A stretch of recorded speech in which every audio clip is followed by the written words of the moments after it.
नाट्य तरंग। इस कार्यक्रम में आज हम आपको सुनवा रहे हैं नाटक जीने के बाद का पहला भाग। ये नाटक हेनरिक इब्सन के मूल अंग्रेजी मंच नाटक का हिंदी रूपांतरण है। रूपांतरकार केशव स्वामी, निर्देशक कमल दत्त। तो चलिए सुने नाटक जीने के बाद का पहला भाग।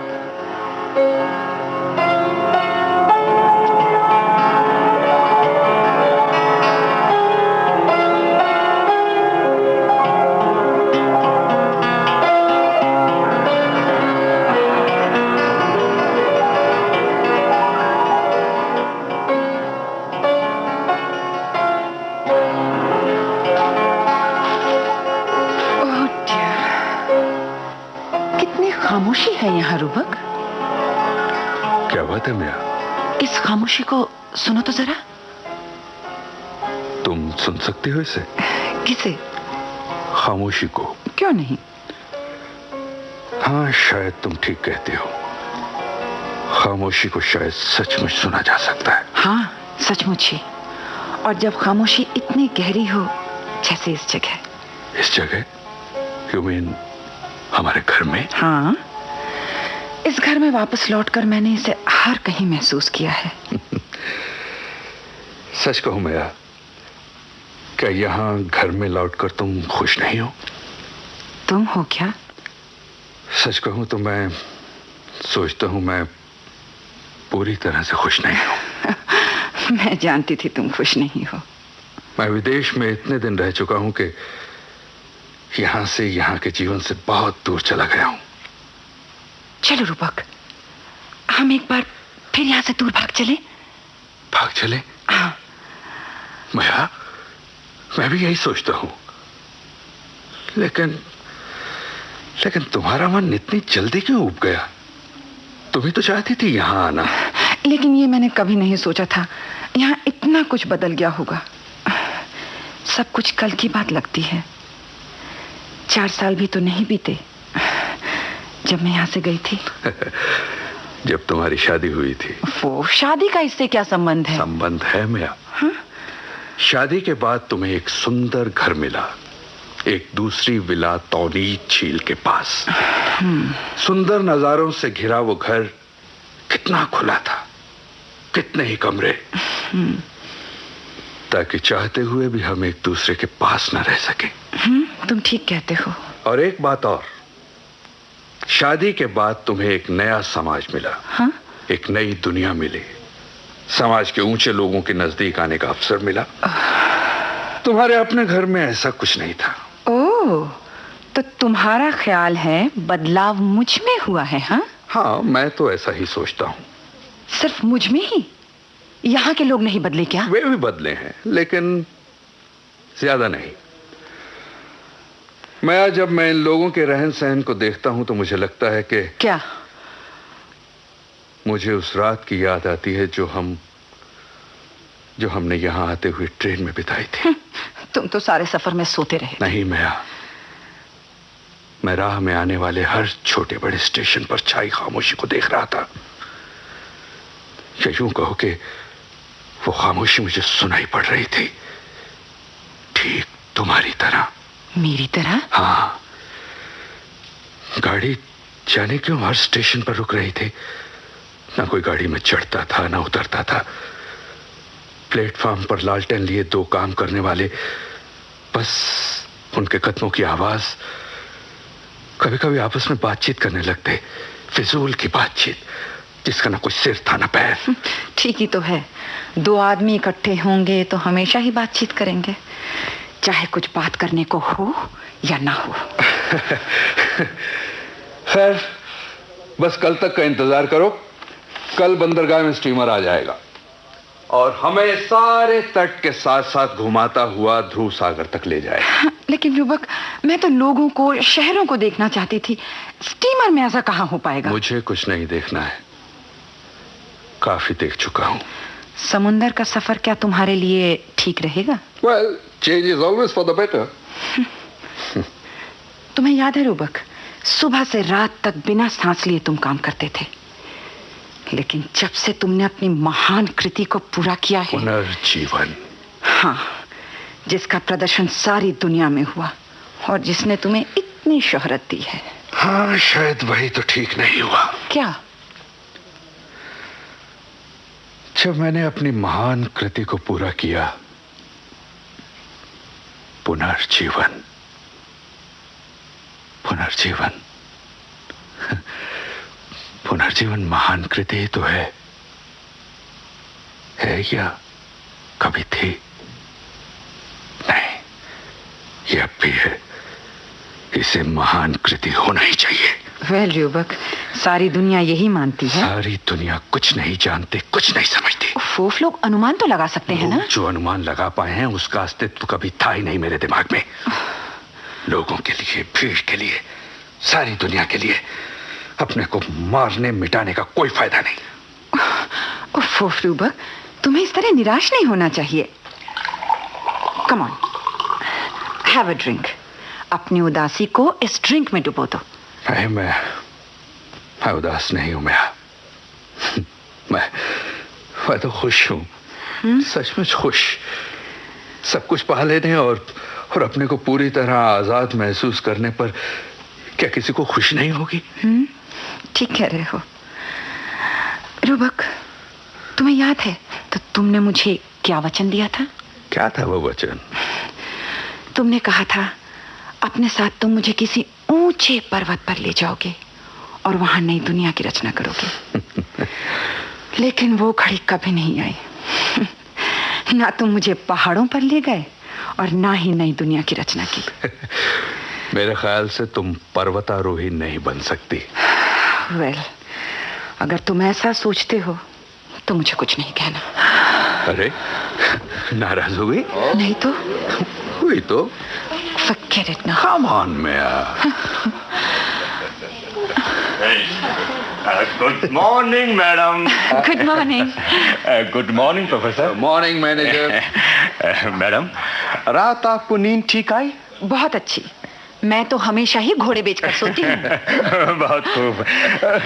वैसे नई जगह पर पहली रात बेचैनी में ही कटती है। प्रोफेसर आप?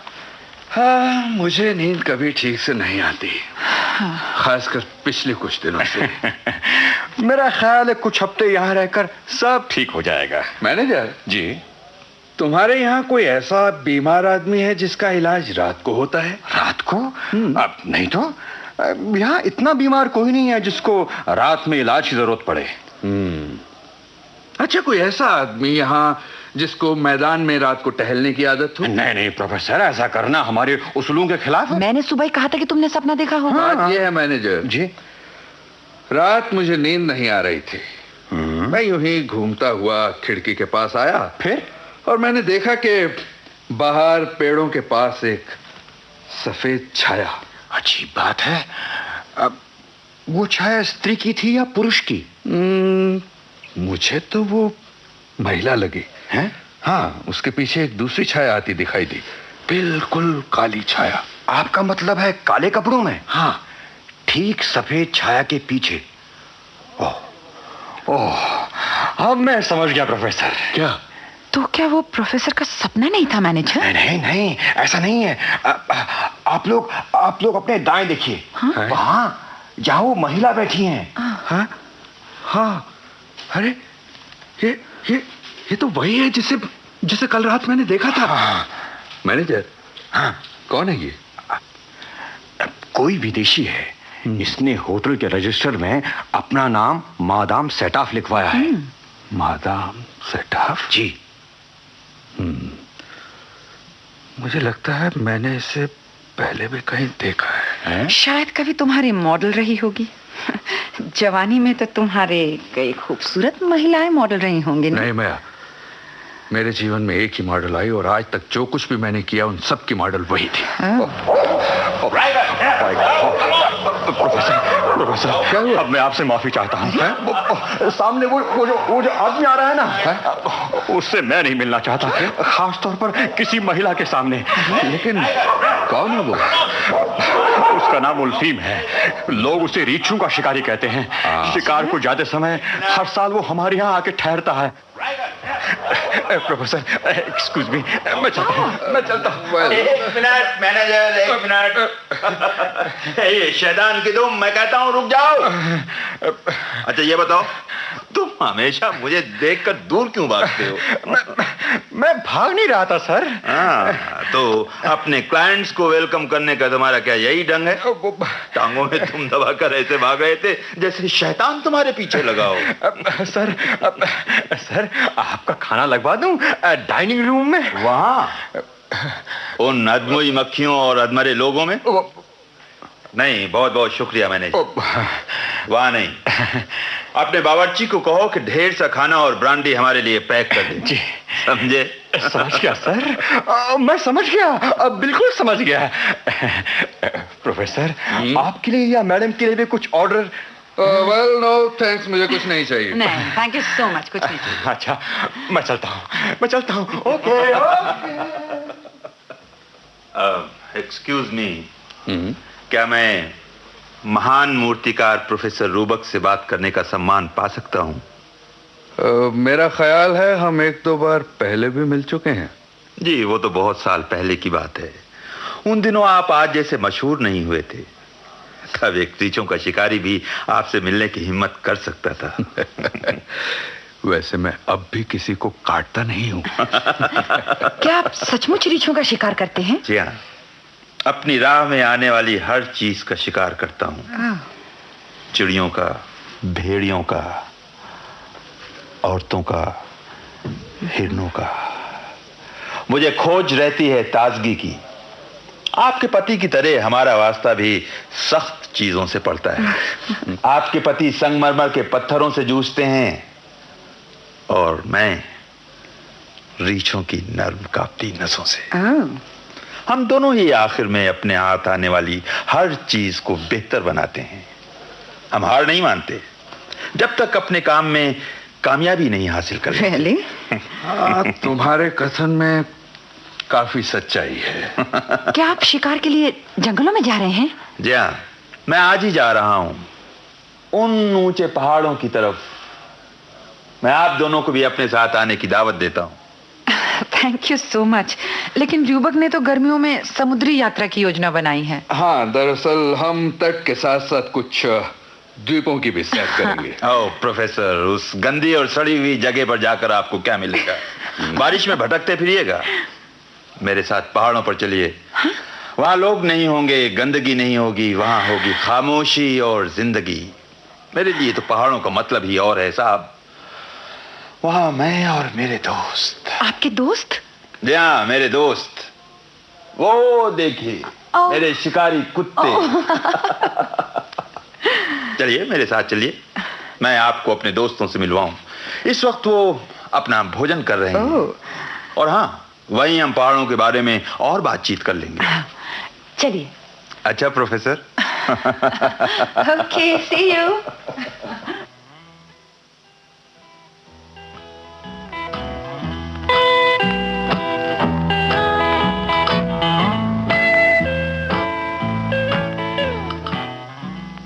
इरीना, मैं तुम्हें भूला नहीं। तो जान गए मैं कौन हूँ। और देख रहा हूं कि तुम भी मुझे भूली नहीं। तुम में और मुझ में बहुत फर्क है आर्नल्ड। क्या फर्क है? तुम अभी जिंदा हो। मैं समझा नहीं। आर्नल्ड, वो दूसरी औरत कौन थी? कौन? वही जो तुम्हारे साथ उस टेबल पर बैठी थी। वो मेरी बीवी थी। ओह, शुक्र है वो तुम्हारी जिंदगी में मेरे जीवन काल के बाद आई। तुम्हारा जीवन काल? मैं कुछ समझा नहीं। आर्नल्ड, हमारा बच्चा कहाँ है? बच्चा? मेरे बाद वही तो बचा रहा दुनिया में शोहरत और इज्जत पाने के लिए। हमारा बच्चा?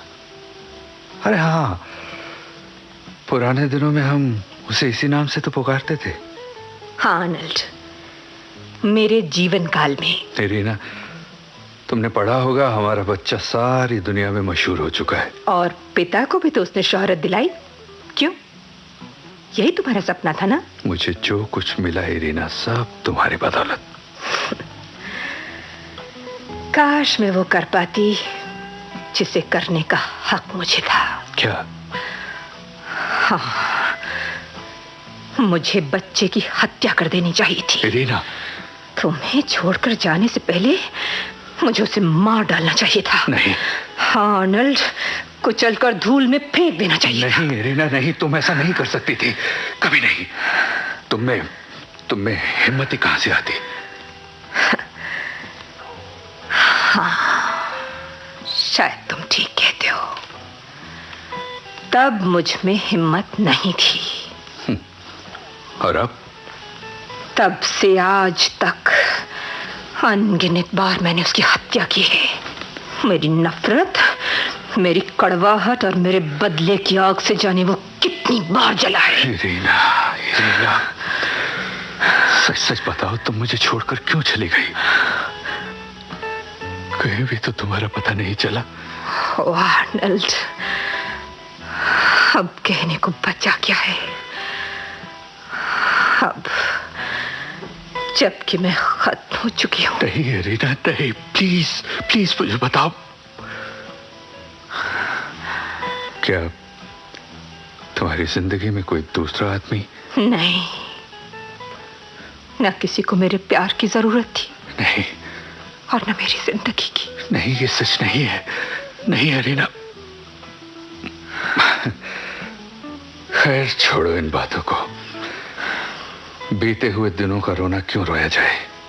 हाँ आर्नल्ड, हमें कब्र से परे की बातें नहीं करनी चाहिए। और ये सब कुछ मेरे लिए तो कब्र से उस पार की बातें हैं। ओए रीना, कहाँ थी तुम? मैंने तुम्हें कहाँ नहीं ढूंढा, भटकता फिरा तुम्हारे लिए।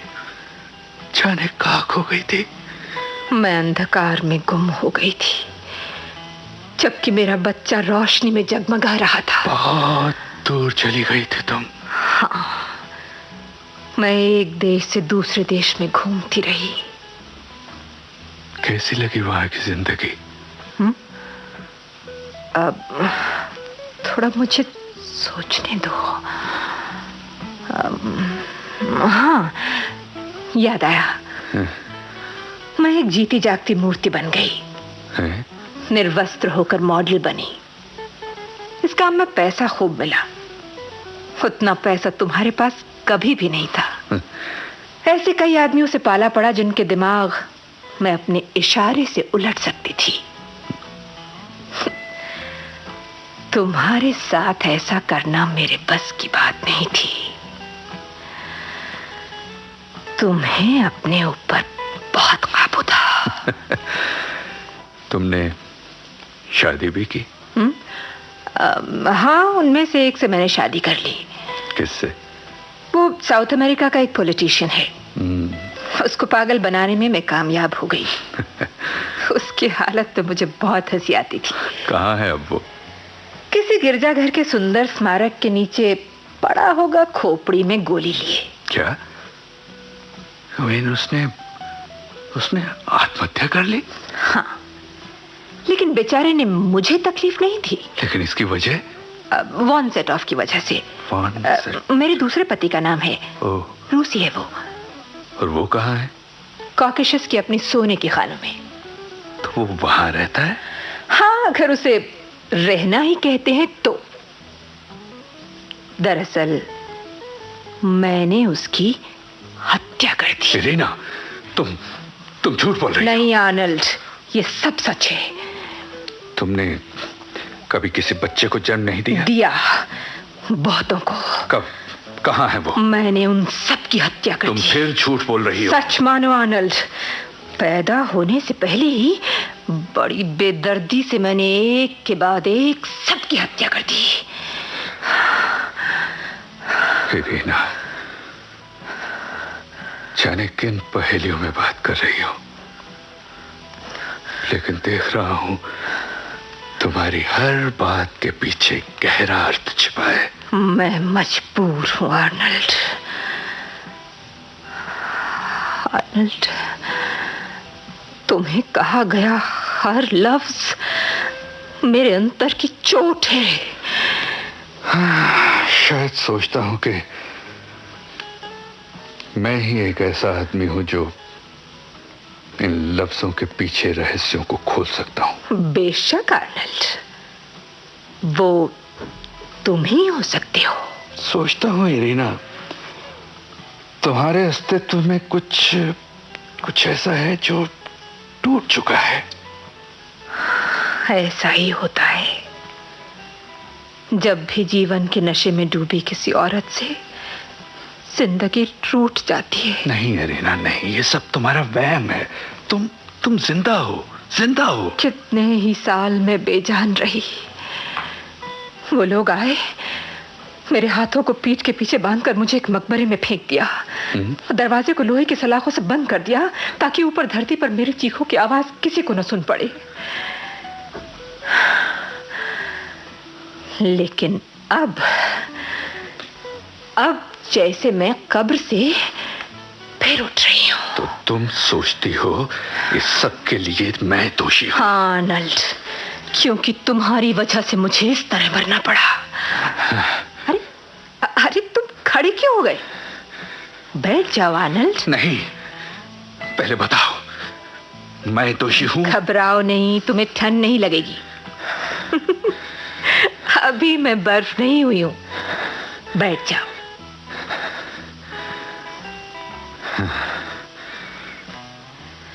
इरीना,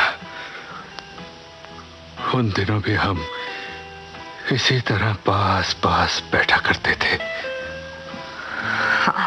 तुम्हें याद है इरीना, जब मैंने पहली बार तुम्हें अपने साथ दुनिया घूमने की दावत दी थी तो तुमने क्या कहा था? दुनिया के आखिरी लम्हे तक तुम्हारे साथ जाने और अपनी आखिरी सांस तक तुम्हारी हर तरह सेवा करने की कसम खाई थी मैंने। हाँ, और मेरी मूर्ति कला के लिए मेरा मॉडल बनने हाँ, पूरे समर्पण के साथ, बिना किसी आवरण या वस्त्र के। कितनी लगन से, कितनी खुशी के साथ तुमने मेरी सेवा की। हाँ आर्नल्ड, अपनी नसों से जवानी की सारी खुमारी लिए मैंने तुम्हारी सेवा की।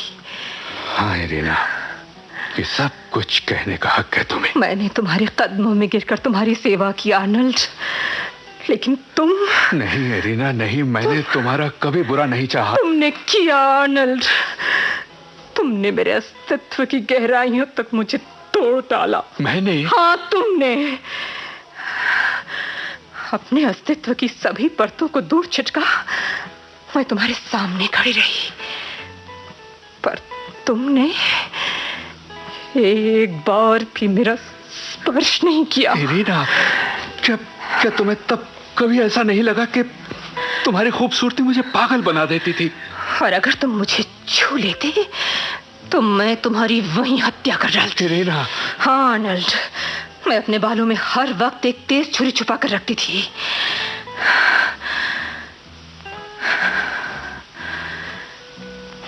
लेकिन नहीं, आखिर तुम तो। मैं एक कलाकार था इरीना। हाँ, यही एक वजह थी। मैं कलाकार था और मेरी कामना थी अपने जीवन की सबसे महान कृति की रचना करने की, पुनर्जीवन। हाँ, पुनर्जीवन, मैंने उसका शीर्षक रखा था। मेरी कल्पना में एक तस्वीर थी, मौत की गहरी नींद से जागती हुई एक जवान औरत की, और उस तस्वीर को मैंने पुनर्जीवन में डाला था। हमारा बच्चा। मौत की नींद से जागती वो औरत बिल्कुल बेदाग और पाक थी। मेरी कल्पना की उस मूरत में तुम सजीव हो उठी थी इरीना। तुमने खुशी से बिना झिझक अपना घर बार छोड़ मेरे साथ रहना स्वीकार कर लिया। तुम्हारे पास आना मेरे बचपन का पुनर्जीवन था। इसीलिए तो मैंने सिर्फ तुम्हें चुना था, किसी और को नहीं। मेरे लिए तुम देवी थी, तुम्हें छुआ नहीं, पूजा जा सकता था। और मेरा विश्वास था अगर मैं तुम्हें छू लेता तो मेरी कल्पना दूषित हो जाती और मैं कभी अपनी मंजिल तक नहीं पहुंच पाता। और मैं आज भी ये महसूस करता हूं कि मेरा वो इरादा बिल्कुल ठीक था। तुम्हारी नजर में कला ही सब कुछ थी, हाड़ मास की औरत कुछ नहीं। जितना चाहे मुझे कोस लो इरीना, लेकिन सच कहता हूं, उन दिनों वो महान कार्य ही मेरे लिए सब कुछ था। वही मेरी जिंदगी थी। और तुमने अपनी मंजिल पा ही लिया आर्नल्ड। हाँ, लेकिन तुम्हारे कारण, तुम्हारी मदद से मैंने अपनी मंजिल पा ली। मैं एक पूर्ण नारी की रचना करना चाहता था। सोचता था पुनर्जीवन के दिन वो जरूर जी उठेगी। उसकी आंखों में अजनबीपन नहीं, मौत की लंबी नींद के बाद उसकी अलसाई पलकों पर नए जीवन के सुखद सपने होंगे। और ऐसी ही नारी तुम्हारे रूप में साकार हो उठी। और फिर तुमने मुझसे मुक्ति पा ली। इरीना, क्योंकि तब तुम्हें मेरी जरूरत नहीं रही। नहीं इरीना, ऐसा नहीं कहो। और तुम दूसरे आदर्शों की तलाश करने लगे। यकीन मानो इरीना, तुम्हारे बाद मुझे कोई नहीं मिला। अच्छा, कोई दूसरे मॉडल्स नहीं आर्नल्ड? तुम मेरे लिए प्रेरणा थी, मॉडल नहीं। और वो औरत जो तुम्हारे साथ रह रही है? इरीना, क्यों बार बार मेरे दिल में नशत चुभोती हो? उसके साथ तुम कहीं जाने की सोच रहे हो ना? हाँ, मुझे जाना है उसके साथ मुश्किल सफर पर। सुनो आर्नल्ड, ऊंचे पहाड़ों पर क्यों नहीं चले जाते? आर्नल्ड, ऊंचे और ऊंचे, जहां तक तुम जा सको। तुम चाहे कुछ भी कहो, मैं मुझे पता नहीं था तुम्हें एक नई मित्र मिल गई है। माया, ये एक मेरी पुरानी दोस्त है। हाँ, तो तुम क्या कहना चाहती थी? मैं कहना चाहती थी, तुम चाहे जो कहो, मैं तुम्हारे साथ स्टीमर पर नहीं जा रही हूँ। क्यों? मैं ऊपर पहाड़ों पर जाना चाहती हूँ, जंगलों में घूमना चाहती हूँ रूबक। मुझे जाने दोगे ना? देखो, लौटकर हम दोनों अधिक सुखी रह सकेंगे। इस सब के लिए तुम्हें किसने उकसाया है? वो रिछों के उस शिकारी ने। तुम कल्पना नहीं कर सकते कि पहाड़ों और वहां के जीवन पर कहने के लिए उसके पास कितना कुछ है। कितनी कहानियां वो मुझे सुना रहा है। मैं जानती हूँ वो सारी कहानियां सच्ची नहीं है, और पता, उन्हीं की सच्चाई परखने के लिए मैं जाना चाहती हूँ। रूबक, प्लीज, तुम मुझे उसके साथ जाने दोगे ना? हाँ भैया, तुम जा सकती हो, जहां तक भी और जब तक भी जाना चाहो।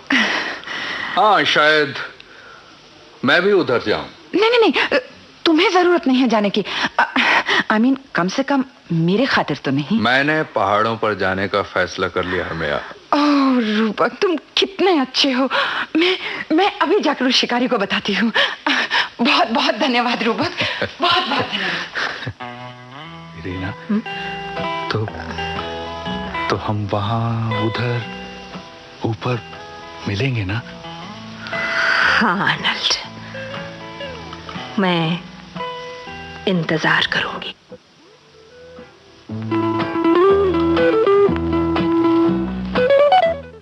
ये था नाटक जीने के बाद का पहला भाग। ये नाटक हेनरिक इब्सन के मूल अंग्रेजी मंच नाटक का हिंदी रूपांतरण है। रूपांतरकार केशव स्वामी, निर्देशक कमल दत्त, प्रस्तुति आकाशवाणी के दिल्ली केंद्र की। इस नाटक का दूसरा और आखिरी भाग आप सुनेंगे कल नाट्य तरंग में।